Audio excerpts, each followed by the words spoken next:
જે ભગવાન સ્વામિનારાયણ અષ્ટ સત શાસ્ત્રો એની અંદર એક ભાગવતજીને પણ કહ્યા. તો એ ભાગવતજી એને સાંભળવે કરીને શું મળે બતાવે છે. ગમે એવો ઘોર પાપી અધમ જીવ, અસદ ગતિને પામેલો જીવ ભાગવતજીનું શ્રવણ કરે અને એ શ્રવણ કરવા એ કરી એની સદગતિ થાય, એની મુક્તિ થાય. બતાવ્યું છે. તુંગભદ્રા નદીના કિનારે એક શહેર, અને શહેરમાં આત્મદેવ નામે કરીને એક પવિત્ર બ્રહ્મદેવ. પણ કેવા વિદ્વાન બ્રહ્મદેવ! આકાશમાં જેમ સૂર્ય એમ વિદ્વત્તાનો આ આત્મદેવ બીજો સૂર્ય હતા. યુવા અવસ્થાએ થતા એના સમાજની દીકરી, એના માત પિતાએ કન્યાની સાથે આત્મદેવનું લગ્ન કર્યું. કન્યાનું નામ ધુંધલી છે. આત્મદેવ અને ધુંધલી બેયનું લગ્ન થયું. લગ્ન પછી બે સાથે રહેવા લાગ્યા, પણ બેયના વિચારોમાં જમીન આસમાનનો તફાવત હતો. ઠાકોરજીની દયા હોય ને તો આ બધું હરખું ને હરખા વિચાર વાળું ભેગું હોય. બાકી બહુ બધું અઘરું છે. વાંચ્યા પછી ખબર પડે. હો, લોકોના એટલા બધા પ્રશ્નો આવે ને એટલે ખબર પડે કે જગત આમ છે. તમે નક્કી કરી લીધું છે કે તમારે હવે જિંદગી ભેગી જ ગાળવાની છે.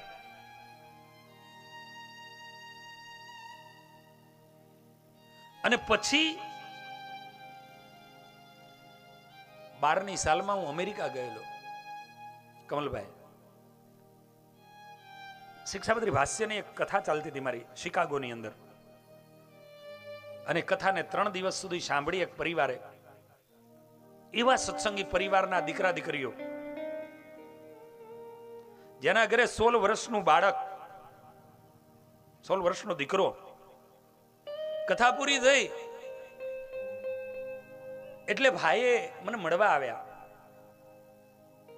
અને મને કહ્યું કે સ્વામીજી, આમ તો તમને એ કહેવા માટે આવ્યો છું, પણ આજે મારા ઘરેથી એનો ફોન આવ્યો મારી ઉપર, અને એટલા માટે આજે તમને કહેવા આવ્યો. મેં કીધું શું? તો કે જે દી તમારી કથા બેઠી તે દી અમે 2 જણા છૂટાછેડા લેવાના હતા,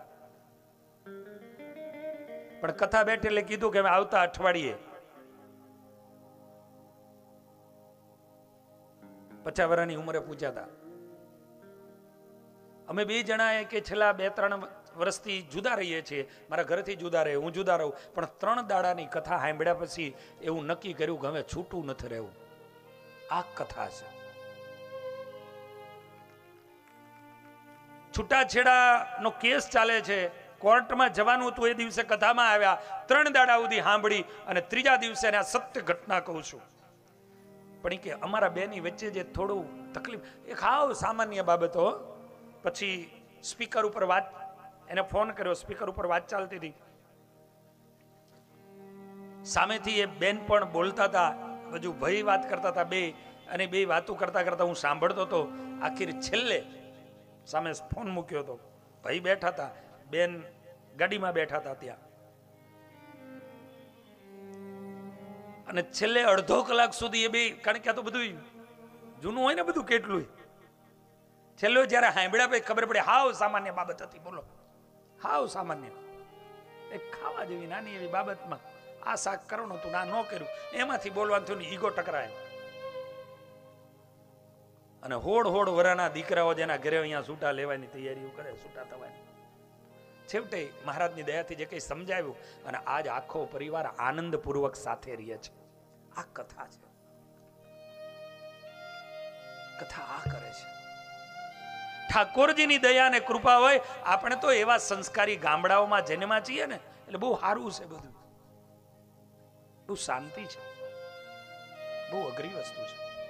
આજ આત્મદેવ અને ધુંધલી બેયના વિચારો અલગ હતા, પણ આત્મદેવ જ્ઞાની, વિદ્વાન, ભણેલા, એટલે કે આ કે જાઓ હવે જીવન પૂરું કરી નાખીએ. ભગવાન એકાદું સંતાન આપે, એના સહારે જીવન પૂરું થશે. પણ બન્યું એવું એ ન થયું.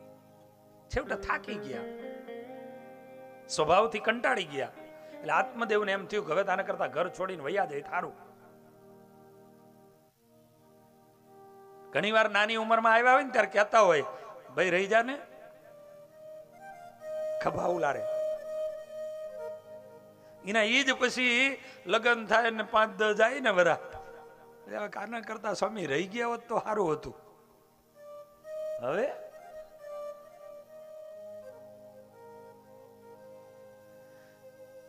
આજે આત્મદેવ છેવટે ઘર છોડે, જંગલમાં જાય, આત્મહત્યા કરવાના વિચારો આવે. એવામાં એક સંત ત્યાં આવે ને સંતને જુએ, અને એ સંત એની સાથે એના પગમાં પડે, રડે. આત્મદેવને આશ્વાસન આપે. આત્મદેવ કહે છે, પ્રભુ દયા કરો, કાંઈક મળે એવું કૃપા કરો. કાંઈ નથી. અરે સંપત્તિનો પાર નથી પણ સંતતિ નથી, ખાવાનો ટૂટો નથી પણ ખાનારો કોઈ નથી. અને તેથી કીધું હતું કે તારી ઉપર ભગવાને મોટી કૃપા કરી કે તને સંપત્તિ આપી છે, પણ કોઈ વારસદાર નથી, તો એ સંપત્તિનો સદુપયોગ કર. પ્રભુ બધી વાત સાચી, પણ દિગ્જીવિતમ પ્રજાહીનમ દિગ્ગૃહમ ચ પ્રજા વિના. પ્રજા વગેરેનું ઘર છે ને હાવ હુનું હુનું લાગે છે. દયા કરો પ્રભુ, દયા કરો. સંતોએ કહ્યું કે જે સ્થિતિમાં ભગવાન તને રાખવા ઈચ્છે છે બરોબર છે, પણ આ રડવા લાગ્યો, મારી ઉપર દયા કરો. જો એ દીકરો હોય તો મારી વૃદ્ધાવસ્થામાં મારી લાકડીનો ટેકો બને, મારો ટેકો બને. મારી બીમાર અવસ્થામાં મારું માથું મારા પગ દાબે. અને તેથી એને કીધું તું. સંતો કહે છે પ્રભુની કૃપા હોય તો માથું દાબે એવા થાય, નહીતર ગળા દાબે એવા થાય. પ્રભુની કૃપા હોય અને સંસ્કારો નાનપણમાં આપ્યા હોય તો એ વૃદ્ધાવસ્થામાં હાથ પકડીને મંદિર સુધી લઈ જાય, નહીતર રેલી લાકડી ખેંચી લે. માટે ભગવાન જે સ્થિતિ આપી છે એ બરોબર છે. આને કહ્યું કે નહીં બાપજી, સંતોએ જોયું એના પ્રારબ્ધમાં શૃણુ વિપ્રમયા તેદ્ય પ્રારબ્ધમ તુ વિલોકિતમ સપ્ત જન્માવધિ તવ પુત્ર નૈવચ નૈવચ. 7 જન્મ સુધી તારા ભાગ્યમાં પુત્ર નથી. બાપજી તમને દેખતા આ સરોવરમાં આત્મહત્યા કરું, એટલે મને બ્રહ્મ હત્યા લગાડવાની? મેં તારું ભાગ્ય જોઈ દીધું ને મને બાપજી તમારામાં તાકાત છે, મને ખબર પડી ગઈ, માટે મને પુત્ર આપો. અને એ સંત પોતાની જોરીમાં હાથ નાખી એક ફળ લઈને આપે, લઈ જા, જા ભગવાન તારા ત્યાં દીકરો આપશે. તારી પત્નીને કહેજે ધર્મમય જીવન જીવે. પણ બન્યું એવું, ફળ લઈને આવ્યા, પણ એ ફળ એની પત્નીએ પોતે ખાધું નહીં, અને પુત્રો નહોતા જોઈતા, એના સંતાનો નહોતા જોઈતા, ગાયને ખવડાવી દીધું. એની બેનપણીની સાથે સોદો કર્યો. એની બેનપણીને સારા દિવસો ગયા, એટલે ધુંધલીએ કીધું કે મારે સારા દિવસો જાય છે. એની બેનપણીએ બાળકને જન્મ આપ્યો. ધુંધલીએ કહ્યું કે મારું બાળક છે, અને પોતાના પતિને લાવીને આપ્યું કે મારું બાળક. પતિ રાજી થઈ ગયા, નામ પાડ્યું ધુંધુકારી. પણ એક ગાયને ફળ ખવડાયું હતું. ગાય થકી એક બાળકનો, માનવ બાળકનો જન્મ થયો, જેનું નામ આપ્યું ગોકર્ણ. વિચાર કરજો, આ ભારત દેશના સાધુ સંતોની આ તાકાત છે કે સંતે આપેલા આશીર્વાદ અને એ ફળ જો ગાયને ખવડાવે અને ગાયની કુખે દીકરાના જન્મ થાય. અરે ક્યાં દૂર જવું છે. આ રામપરાની ઘટનાને યાદ કરીએ ને, ગુરુદેવ બ્રહ્માનંદ સ્વામીએ હરિકૃષ્ણ મહારાજને લઈ અને રામપરાની ધરતીમાં આવ્યા હશે. આવીને ચોરાના એ ઓટલે બેઠા હશે, અને દલા સિંધવ આદિ હરિભક્તો આવી, અને ત્યાર પછીના બધા ભક્તો સ્વામીને મળ્યા, અને સ્વામીએ કીધું કે એક પાકેલો બાવર જોઈએ છીએ. અને આંબા ચાવડાના ખેતરમાં જાય, અને આંબા ચાવડાના ખેતરમાં એ બાવર જુએ, અને સ્વામીને એમ લાગે કે બરોબર આ બાવર મૂડી મંદિરની અંદર જે ચૂનો પીલવો છે અને એની માટે બાવર કામમાં આવશે. સ્વામી કે તો અમને આપો, અને આંબા ચાવડા તૈયાર થયા આપવા. અને તેદી એ દલા સિંધવને એની હારે રેલા હરિભક્તો એટલું કીધું હતું, સ્વામી આંબા ચાવડા બાવર આપે છે, આજે 60 વર્ષની ઉંમરે પહોંચ્યા છે, પણ સ્વામી દયા કરો, એના ત્યાં પાછળ કોઈ વારસદાર નથી. અને એ આ ઈ રામપરાની ધરતી. ગુરુદેવ બ્રહ્માનંદ સ્વામી અને એ ગુરુદેવ રાજી થાય અને એ સ્વામી હાથમાં જલ લઈ એ બાવરિયાના ઝાડ પાસે જઈ અને એને વર્તમાન ધરાવે. કાલ માયા પાપ કર્મ યમદૂત ભયાદહમ કરી અને જલ નીચે મૂકી અને એક બાવરિયાના ઝાડને એક કંઠી બાંધે અને ઈ આ હરિકૃષ્ણ મહારાજને પ્રાર્થના કરે, હે મહારાજ, આ આંબો ચાવડો તમારા મંદિરના નિર્માણમાં ઉપયોગ આવે છે. મહારાજ, આ બાવળના જીવને કહેજો અમારા આંબાના ત્યાં એ દીકરો બનીને આવે અને આ સત્સંગ ચાવડા પરિવારમાં હર્યો ભર્યો બની જાય, હર્યો ભર્યો બની જાય. અને એક સંતના આશીર્વાદથી બાવળિયાના જીવને આજે આંબા ચાવડાના ત્યાં દીકરા રૂપે જન્માવે. અને આજ રામપરામાં કદાચ હું ન ભૂલતો હોય તો સૌથી મોટો કદાચ ચાવડા પરિવાર છે. સૌથી વધારે ચાવડાઓના ઘર છે. સંતોની આ કૃપાઓ. સંત કૃપાએ સુખ ઉપજે, સંત કૃપાએ સરે કામ. હો સંત કૃપાએ સુખ ઉપજે, સંત કૃપાથી સરે કામ. સંત કૃપાએ સુખ ઉપજે, સંત કૃપાથી સરકામ. સંત કૃપાથી પામીએ પૂરણ પુરુષોત્તમ ધામ. સંત કૃપાથી પામીએ પૂરણ પુરુષોત્તમ ધામ. સંત કૃપાએ સુખ ઉપજે, સંત કૃપાથી સરકામ. સંત કૃપાએ સુખ ઉપજે, સંત કૃપાથી સરકામ. સંતની કૃપા જે દિવસે થઈ જાય તેથી આ લોકમાં સુખિયા થઈ જઈએ અને પૂર્ણ ધામ થી પહેલા પુરુષોત્તમ પૂર્ણ પુરુષોત્તમ મળે અને ત્યારબાદ એનું ધામ મળે. આ બધું સંતની કૃપાઓ સમય નથી એટલા માટે. બાકી એવા છે કે એની જો કૃપાઓ ન હોય અને એની કૃપા લેવાની જગ્યાએ એના દ્રોહ કરે. મારી નજર સામે વ્યક્તિઓ છે 273 મોઢે હોય, પણ આ સાધુઓ, આ સાંખ્યોગીઓ અને હરિભક્તો એનો મહિમા ન હોય તો કેવી સ્થિતિઓ થાય. મોજૂદ દાખલાઓ. અને એટલા માટે કીધું કે સંતની કૃપાઓ, એની કૃપાએ કરી આ લોકમાં સુખી થઈએ. પુરુષોત્તમ નારાયણનો ભેટો થાય અને છેલ્લે પુરુષોત્તમનું ધામ મળે. સંતોની કૃપા. આજ આત્મદેવને સંતની કૃપા થઈ. ઘરે દીકરાઓ ગાયને ફળ ખવડાયું, ગાયની પેટથી જન્મ થયો, પણ દીકરાઓ મોટા થવા લાગ્યા. પણ ગોકર્ણજી સંતની કૃપાનું ફળ હતું તો એકદમ વિવેકી અને સત્સંગી બન્યા, જ્ઞાની બન્યા, ધર્મનિષ્ઠ બન્યા.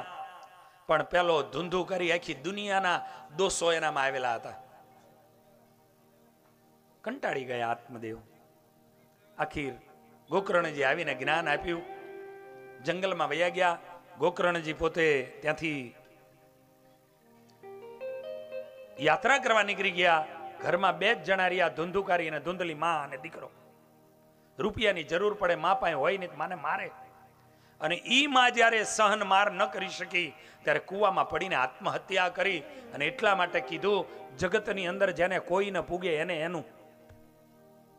આજે જે ધૂંધલીએ પોતાના પતિને છેતરી અને બીજાનો દીકરો પોતાનો બનાવીને લાવીને બેઠી તો એ જ દીકરો એને કાયમ મારતો ને એના કારણે એને આજ મોત એની સામે આવી. ઘરમાં એકલો રહ્યો અને એકલો રહ્યા પછી પાંચ સ્ત્રીઓને લાવ્યો, એનું પોષણ કરવા રાજાનો ખજાનો લૂંટ્યો. રાત્રિએ સ્ત્રીઓએ ભેગી થઈને વિચાર કર્યો કે આ પકડાઈ જશે ને તો ખજાનો વયો જશે, આને મારી નાખો. આહા, જેની માટે ખજાનો લઈને આવ્યો તો એ જ 5 સ્ત્રીઓ ભેગી થઈ એને મારી નાખે, એને દાટી દે, સંપત્તિને લઈને સ્ત્રીઓ વહી જાય. પણ આ મર્યા પછી કમોતે મૃત્યુ થયું, મોટો પ્રેત થયો, અસદગતિને પામ્યો. આ બાજુ ગોકર્ણજી ફરતા ફરતા યાત્રા કરતા કરતા અહીંયા આવ્યા અને એ ગોકર્ણજી આવી રાત્રિએ સૂતા, પણ સામે પ્રેતાત્મા આવીને ઊભું રહ્યું, બોલાતું નથી. ગોકર્ણજી સમર્થ હતા, હાથમાં જલ લીધું, જલ લઈને અંજલિ છાંટી. પેલો પ્રેતાત્માને વાચા ફૂટી. પેલા કહ્યું કેમ બોલતો નહોતો? તો કે મને સરગા, મને મારી નાખ્યો, હું જીવ નહોતો જતો, મારા મોઢામાં એ સ્ત્રીઓએ અગ્નિ મૂક્યો તો માટે મારી જીભ બરી ગઈ છે. આ તો તમારી મંત્ર શક્તિથી હું બોલતો થયો. આ ભાગવતની લખેલી વાત કરું છું. તું કોણ છો? તમારો ભાઈ, હું ધુંધુકારી છું, મારો મોક્ષ કરો, મને આમાંથી ઉદ્ધાર કરો, હું પ્રેત યોનીને પામ્યો છું, મને બહુ દર્દ થાય છે. આહા, હું અસદગતિને પામ્યો છું. અરે તારી માટે ગયાજીમાં તર્પણ કર્યું. ભાગવતજી એવું લખે છે કે એ સમયે પ્રેતના રૂપમાં રહેલો ધુંધુકારી બોલે છે, ગયા શ્રાદ્ધ સતેર નાપી મુક્તિર મેન ભવિષ્યતિ. હે ગોકર્ણ, ગયાજીની અંદર જઈને એકવાર નહીં, 100 વખત, 100 વખત મારા નામનું તર્પણ કરીશ ને તોય મારી મુક્તિ નહીં થાય. ગયા શ્રાદ્ધ સતેર નાપી મુક્તિર મેન ભવિષ્યતિ. મારી મુક્તિ નહીં થાય. કારણ મેં મારી માને મારી છે, મેં મારા બાપની આહુડા પડાવ્યા છે, માટે મારી મુક્તિ નહીં થાય. આ કથા એ બતાવે છે જીવનની અંદર તમારા માધ્યમે તમારા મા બાપ દુખી થાય, આવું કોઈ પણ સંજોગમાં કર્મ ન કરતા, નહીતર તમારી જિંદગીના કરેલા સારા એ પુણ્યો બરીને રાખ થઈ જશે. તમારા કર્મ એ, તમારા એવા ચરિત્ર, તમારું એવું જીવન ન હોવું જોઈએ કે તમારી માં કે તમારા પિતાની આંખોમાં આંસુ આવે. જે દિવસે તમારા કારણે કરી અને તમારી માની આંખમાં આંસુ આવશે, તમારા કર્મ એ તમારા કારણે કરી અને તમારા પિતાની આંખમાં આંસુ આવશે, તે દિવસે તમારી જિંદગીનું કરેલું સારું એ પુણ્ય બરીને રાખ થઈ જશે. આ લખી રાખજો, લખી રાખજો. આજ મારી મુક્તિ નહીં થાય. 100 વખત ગયાજીમાં જાવ ને તો મારી મુક્તિ નહીં થાય. એ ભાઈ, મને તરસ લાગી છે, મને પાણી પા. આહા, એવું કહેવાય છે કે પ્રેત યોનીને પામેલો જે આત્મા હોય ને એને 100 બેડાની તરસ લાગે છે, પણ એનું ગરુ સોના નાકા જેટલું હોય માટે પાણી પી નથી શકતો. અને વરુણની ચોકી હોય જેને કારણે કરીને શુદ્ધ પાણી ન પી શકે, એને અશુદ્ધ ગટરના પાણી પીવા પડે. પ્રેતાત્માની આ સ્થિતિ બને છે. અસદગતિને જે પામેલો આત્મા છે એ આત્માને મુક્તિ માટે કાંઈ પણ કરવું જોઈએ. સાચા અર્થની અંદર જો આપણે સાચા અર્થમાં એના સંતાનો યા તો એના સંબંધી હોઈએ તો ગયેલા આત્માને આપણને ખબર પડે કે અસદગતિને પામ્યા છે, તે દિવસે એની મુક્તિ માટે કાંઈ કરજો. અને સાથે સાથે 2 હાથ જોડીને વિનંતી સાથે કહું છું કે આપણા બીચમાંથી ગયેલો આત્મા કદાચ જો એને વાસના રહી અને ક્યાંક આમ તેમ ભટકતા હોય, એ બેસવાનું કે ને જિંદગીમાં કોઈ દી એને બેસાડતા નહીં. શા માટે? તમને બતાવું, તથ્ય બતાવું. તમે એને કહેજો, હાથ જોડીને કહેજો, વિનંતી કરીને કહેજો, પ્રાર્થના કરજો કે તમારી મુક્તિ માટે અમે બધુંય કરીએ, પણ અમારે તમને બેસાડવાના નથી. એની મુક્તિ કરાવજો. આજે જે આત્માની માટે આ કથા થઈ રહી છે, એ આત્માએ સામે આવીને કીધું કે મારી પાછળ કથા કરો, હવે મારે જાવું છે. એ આત્માને જ્ઞાન થયું. કાંઈક એના કુટુંબની અંદર એવું કહેવાનું ને કે જે કુટુંબમાં એક એવો સંત થાય, એવો ભક્ત થાય, એની 71 પેઢીઓ તરે. અને આજ એ પેઢીની અંદર એવા સંત કદાચ એવા તપમાં બેઠા હોય અને એના કારણે આત્માને જ્ઞાન થાય અને એમ કે હવે મારે મુક્તિ જોઈએ છીએ, મારે મુક્તિ જોઈએ છીએ.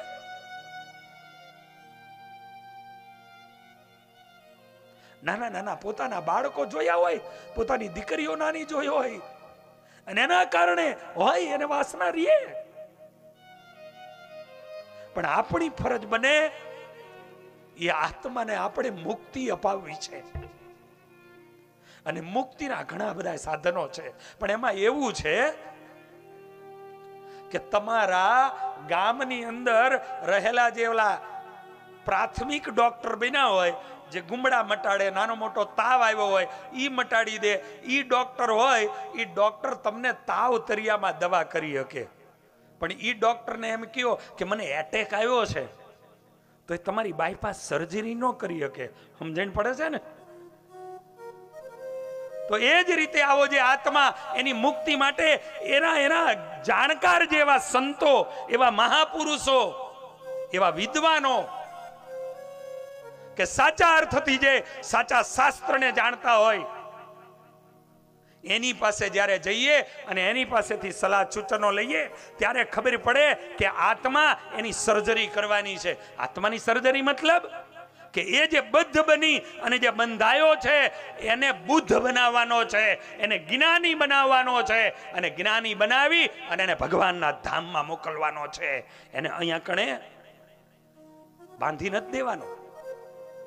માટે બે હાથ જોડીને કહું છું, કોઈ આવો આત્મા વાસનાને કારણે કરી અને જો એ બેસવાનું કહે તો કહેજો કે નહીં, અમારે મુક્તિ માટે કરવું છે, પણ એને અમારે બેસાડવા નથી. શા માટે એ બતાવું. શા માટે? ક્યારેય પણ આપણા પરિવાર, અરે જેના ખોરામાં આપણે રમ્યા હોય, જેના ખભે કદાચ હાથ દઈ દઈને ફર્યા હોય, અને એને તમે બેસાડીને શું કરો છો એ તમને ખબર છે? કોરોના આવ્યો ને, કોરોના, એ સમયે લોકડાઉન આવ્યું. જ્યાં શહેરમાં રતનપણ ને સુનનગર ને વઢવાણ ને રહેતા ને એને પૂછો. અને એવું લોકડાઉન આવ્યું, તમે તો અહીં કદાચ આમથી આમ ફરી શકતા હતા, ગામડા વાળા તો બહાર નીકળતા હતા ને, તમને બહુ લોકડાઉન નડ્યું નહીં હોય, પણ શહેર વાળાને પૂછો તો ખબર પડે. લોકડાઉન આવ્યું, તમારો એ બંગલો કોઈનો 200 વારમાન, કોઈનો 500 વારમાન, કોઈનો 80 વારમાન, એની અંદર પણ કંટાળી ગયા હતા કે નહોતા કંટાળી ગયા? ખાલી 1 મહિના 2 મહિના પૂરતું લોકડાઉન આવ્યું અને તોય તમે એની અંદર કંટાળી ગયા. હવે આ બહાર ક્યારે નીકળે? સમજણ પડે છે ને? હું એ કહેવા જાઉં છું, તમને 10 ફૂટ બાય 10 ફૂટની એક રૂમ તૈયાર કરી દે, બધી જ સુવિધાઓ અંદર, અને સુવિધા યુક્ત એ રૂમ તૈયાર કરી દે. ભલે વાર થાય કથામાં, પણ મારે આ મહત્વની વાત છે ને એટલે કહેવી છે. આજે લોકો આજે અંધશ્રદ્ધાઓ તરફ જઈ રહ્યા છે. જીવનમાં શ્રદ્ધાઓ હોવી જોઈએ, અંધશ્રદ્ધા ન હોવી જોઈએ. તમે કઈ તરફ, તમે કયા સમાજમાં જન્મેલા છો, તમે કયા ગામમાં જન્મેલા છો, તમે કયા પરિવારોમાં જન્મેલા છો, કઈ તરફ આપણે જઈ રહ્યા છીએ, કોણ આપણી પરંપરાઓ છે, કોણ આપણા બાપ દાદાઓ છે, એનો આપણને ખ્યાલ હોવો જોઈએ. એનો ખ્યાલ હોવો જોઈએ. સાંભળીએ ને અમને દર્દ થાય છે, અને પોતાના છીએ ને એટલે દર્દ થાય છે. એ શાસ્ત્રોને જાણ્યા છે એટલે દર્દ થાય છે કે આજે અમારો સમાજ ક્યાં જઈ રહ્યો છે. અધોગતિના રસ્તે શું થશે આત્માઓનું? પોતાના છે એટલે દુઃખ થાય છે. અને માટે કહીએ છીએ આજે હું એ કહેવા જતો 10 બાય 10 ની રૂમ તૈયાર કરો, તમામ સુવિધાઓ, પણ બધી બાજુથી બંધ કરી દેવાની, બધી બાજુથી પેક કરી દેવાની, લોક કરી દેવાનો, અને એક એટલી જગ્યા રાખવાની જ્યાંથી થારી જઈ શકે, અને અનેક પ્રકારના પકવાનો કાયમ મોકલવાના, અને કહેવાનું ટાઈમે ટાઈમે જમવાનું તમને. પારણીઓ કી લાવવાનું હોય તો લાવીને પધરાવી દેજો. અનેક પ્રકારનું એ તને ટાઈમે ટાઈમે જમવાનું મળશે, પણ એક જ શરત, આ રૂમની બહાર નહીં નીકળવાનું. તમે કેટલા દાડા રહી શકો એ મને કહો જોઈ, તમને પૂછું છું. 10 બાય 10 ની રૂમમાં બધી સુવિધા યુક્ત તમને પૂરી દીધા હોય, ટાઈમે ટાઈમે તમને મેવા, મીઠાઈઓ, થાળ બધું આપવામાં આવતું હોય, પણ રૂમની બહાર નહીં નીકળવાનું, લોક કરી દીધા હોય. કેટલા દાડા તમે રહી શકશો? શું બનશે? 10 બાય 10 ની રૂમમાં તમે 10 દાડા નથી રહી શકતા, તો એ આત્માને તમે એક નારિયેલમાં પૂરી દો છો, એની શું સ્થિતિ થશે? ક્યારે વિચાર કર્યો છે? અને ઈ 1 અને 2 ને 3 પેઢી કદાચ યાદ કરશે, ચોથી પેઢીએ તો ઉપર મારિયામાં ઈ નારિયેલ આમ કોક લાલ કપડું, ક્યાંક લીલું કપડું, ક્યાંક પીળું કપડું એ બાંધીને ઉપર અહીંયા મૂકી દીધું હશે. ત્રીજી પેઢીએ તો ખબર નહીં હોય કે આ કોણ ઉપર બેઠા છે. મારા દાદા હતા કે મારી દાદીમાં હતા, ખબર નહીં હોય તો એ આત્માને છોડાવશે કોણ એમાંથી? જે કુટુંબમાં જન્મ થયો એ કુટુંબની હાથ પેઢીઓ એનું કલ્યાણ કરવાની જવાબદારીઓ આપણા ખભા ઉપર આવે છે. એની જગ્યાએ તમે ઉપર રહી તમારા સગા મા બાપ કે દાદા દાદી એને તમે બેસાડી દો છો, એને તમે બંધનમાં મૂકી દો છો. જેમાં જન્મ થયો ને જે કુટુંબની અંદર, એ કુટુંબની હાથ પેઢીઓ એને આપણે મુક્ત કરાવવી જોઈએ ક્યાંક કદાચ કોઈ જગ્યાએ. અને એટલા માટે અમે સાધુ થઈ ગયા ને, તોય પણ વર્ષમાં એક વખત આ જગતના જીવોને સુખી કરવા માટે અમે ત્યાં કણે શ્રાદ્ધનો ઉત્સવ કરાવીએ છીએ, તર્પણ વિધિઓ ત્યાં કરાવીએ છીએ. હાથીજણની અંદર દર ભાદરવી અમાસે. શા માટે? કે ક્યાંક કદાચ કોક ઈ જે બધા આવેલા લોકો, હરિભક્તો, જે કોઈ ભક્તજનો, એ આ તર્પણ વિધિઓ અને એ શાસ્ત્રોક્ત બ્રહ્મદેવોના માધ્યમથી એ વિધિ વિધાનો થાય એટલે એની મુક્તિ થાય, એનો છુટકારો થાય. એટલા માટે કરીએ છીએ અને કરાવીએ છીએ. માટે ક્યારેય પણ આ જીવ એને બેસાડશો નહીં. એ બેસવાનું કદાચ કે એને તમારામાં વાસના રહી છે માટે કહે છે, પણ એ બેસવાનું કહે ને તો એને એમ કહેજો કે એની માટે મુક્તિ માટે જે કયો અમે કરીએ, અમારે જે થઈ શકે, અમારે જે થશે કરાવીશું, પણ અમારે તમને મોકલવાના છે, એ રાખવાના હવે નથી. ધન્ય છે એ આત્માને અને ધન્ય છે એના પરિવારને કે એને એમ કીધું કે હવે અમારે આ લાલજીભા છે ને એને મુક્તિ અપાવવાની છે, અને એની માટેની આ કથા છે. આ પરિવારને ધન્યવાદ છે, લાખ લાખ ધન્યવાદ છે. અને આત્મા પણ આજે જ્ઞાન થયું એને, અને એને સામેથી કહ્યું, એમને સામેથી કહ્યું કે અમારે આ કરવાનું છે. માટે કોઈ પણ આત્મા અસદગતિને પામે એને ક્યારેય બેસાડશો, અને એની ગતિ થાય, એની સદગતિ કરાવવી એ આપણી ફરજ બને છે. માટે એની સદગતિ કરાવજો. એની માટે નારાયણ બલિ છે. નારાયણ એટલે પરમાત્મા અને બલિ એટલે અર્પણ. એ પરમાત્માને અર્પણ કરવાના છે. નારાયણ બલિ છે, કથાઓ છે, ઘણા બધા એની માટેના ઉપાયો છે. આજે છેલ્લે ધુંધુકારીને કહેવામાં આવ્યું, તું જા, તારી માટે, તારી મુક્તિ માટે હું પ્રયત્ન કરું. અને આખીર સૂર્યનારાયણ ભગવાનને પૂછ્યું. સૂર્યનારાયણ દેવે કહ્યું કે એની માટે ભાગવત કથા બેસાડો. ભાગવત કથા બેસાડી અને એ ભાગવત કથાના માધ્યમે કરી અને આખીર છેલ્લે અહીંયા ભાગવત કથા એના 7 દિવસ સુધી આત્મા આવીને ત્યાં બેઠો. 7 દિવસે ઈ આત્મા દિવ્ય શરીર ધારણ કરી ભગવાનના ધામને પામ્યો. ચતુર્ભુજ રૂપ લઈને એક કથા સાંભળવાથી એવું કીધું કે કાયમ એક ગાંઠ તૂટી. એ ગાંઠ શું વાહડાની તૂટી હતી? એ ગાંઠ શું શેરડીની તૂટી હતી? એ વાસનાની ગાંઠો તૂટી હતી. અને વાસનાની ગાંઠો તૂટે ત્યારે જ મુક્તિ થાય. અને વાસના ત્યારે જાય તમે પરમાત્માની ઉપાસના કરો તો જ તમારી વાસના જાય. એના ચરિત્રોના શ્રવણો કરો તો તમારી વાસનાઓ જાય. ઉપાસનાથી વાસના જાય છે.